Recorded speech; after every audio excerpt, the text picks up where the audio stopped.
అందరికీ చెప్పిన నమస్కారాలు. చెయ్యెత్తి చేయకొట్ట తెలుగోడ గతమంతో ఘనకీర్తి కనవోడ అని మనం తెలుగు జాతి ఔన్నత్యాన్ని ప్రపంచ నలుమూల వ్యాపింప చేసిన మన తెలుగు తేజం, మన తెలుగు పౌరుషం, మన తెలుగు గుండె చప్పుడు మన నాన్నగారు విశ్వవిఖ్యాత నట సార్వభౌముడు పద్మశ్రీ నటరత్న కెల్ల ప్రపూర్ణ డాక్టర్ నందమూరి తారక రామారావు గారి 30వ వర్ధంతి నేడు. కుటుంబ సభ్యులందరూ కానివ్వండి, వారి ఆశీస్సు తీసుకోవడానికి వచ్చాం. కుటుంబ సభ్యులే కాదు, వారి అభిమానులు,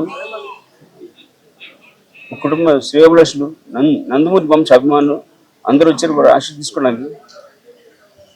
మరి వారి గురించి అనే బాలకృష్ణ ఎంత మాట్లాడే వారి గురించి ఎంత మాట్లాడినా తక్కువే, కానీ తీరదు. ఆయన ఒక మహాపురుషుడు, యుగ పురుషుడు, కళామ తల్లి వరాల బిడ్డ, ఒక యుగ పురుషుడు ఆయన. వారు నటనలో ఉంటూ ఎన్నో సినిమాలు చేశారు. ఆయన ఎన్నో పాత్రలు పోషించారు. ఒకటారి జానపదం, పౌరాణికం, సాంఘికం. శ్రీరాముని శ్రీకృష్ణుడు ఆయన ఉంటాడు ఎవరు తెలియదు, కానీ శ్రీరాముని శ్రీకృష్ణుడు రూపురేఖలు కల్పించాడు. ఆయన రూపమే చరిస్మని. శ్రీరాముడి దుర్యోధన ఏ పాత్రగా పాత్ర, ప్రతి పాత్రకు ఆయన ఒక డిక్షనరీగా ఉండిపోతాడు. ఆయన దొరికి నందమూరి తారక రామారావు గారు.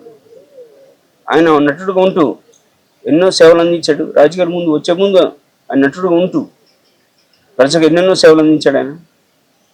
అలాగే ఆయన ప్రథమ స్థానంలో ఉండగా నటుడుగా ముందుకు వెళ్తున్న వేళ ఇంకో పక్క మన తెలుగు జాతి ఔన్నత్యానికి భంగం కలిగి ఉంటుందని, అన్యాయం జరుగుతుందని, ఆత్మగౌరవం కోల్పోతుందని, మళ్ళీ మన తెలుగు జాతి ఆత్మగౌరవాన్ని పునర్జింప చేయాలని నేను ఒక తెలుగోడిని, తెలుగు బిడ్డను, తెలుగు దేశమే నా పార్టీని రాజకీయ పార్టీ స్థాపించి 9 నెలలు తిరిగిలోపు చేతి చేయకూడదు తెలుగు గతమైన ఘనకీర్తి కన్నవాళ్ళ అని రాష్ట్రమంతా, తెలుగు రాష్ట్రాలమంతా తిరిగి ఆయన అత్యంత మెజార్టీతో గెలిపించారు మీరందరూ, మన తెలుగు రాష్ట్ర ప్రజలు. ఎన్నెన్నో సంక్షేమ పథకాలు కానివ్వండి, ప్రజలకు ఎన్నెన్నో సేవలు అందించాడు ఆయన.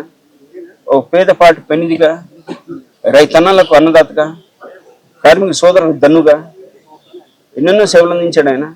అలాగే వారు ప్రవేశపెట్టిన సంక్షేమ పథకాలు ఇవాటి కూడా వేరే పేరిట అమలవుతున్నాయి. ఇక్కడే కాదు, భారతదేశం అంతటే కాదు, ప్రపంచ వ్యాప్తంగా వేరు పేరిట అమలవుతున్నాయి. అలాగే అన్నదానం మించిన దానం లేదని పాటించాడు ఆయన. నేను ఇప్పుడు చెప్తాను, గుర్తు చేస్తా ఉంటాను ప్రజలందరికీ. 1985లో ఆయన ముఖ్యమంత్రి అయిన తర్వాత తిరుమల దేవస్థానం కొండపైన ఎంతమంది భక్తులు, లక్షలాది భక్తులు వస్తూ ఉంటారు. చాలా సమయం అవుతుందని ఆయన 4 ముద్దలు పెడతామని అనుకుని ఆయన అన్నదానం మించిన దానం లేదని ఆయన ఉచితంగా ఇచ్చాడు. ఆయన వారి గురించి ఎంత మాట్లాడి తక్కువ తెలుగు. అలాగే తెలుగు భాష కూడా ప్రభుత్వ వాహనాలపై, ప్రభుత్వ కార్యాలయ పటాలపై తెలుగు సువర్ణ అక్షరాలతో ఉండాలని చేపట్టుకున్నాను ఎన్టీఆర్. వారి గురించి ఎంత మాట్లాడినా తక్కువే, కనీ తీరదు. ఆయనకి వర్ణం లేని జననం స్వర్గీయ నందమూరి తారక రామారావు గారిది. తెలుగు జాతి, తెలుగు గడ్డ, తెలుగు నేల, తెలుగు భాష ఉన్నంత కాలం ఆయన రామనామం చిరస్మరణి. మరి అన్నగారు అన్నట్టు మీరు బిడ్డలకు పుట్టడం పూర్వజన్మ సుకృతం చేసుకున్నాం. బిడ్డకు చాలా అదృష్టంగా భావిస్తూ సెలవు తీసుకున్నాను. మరణలేని జన్మ ఎన్టీఆర్ది.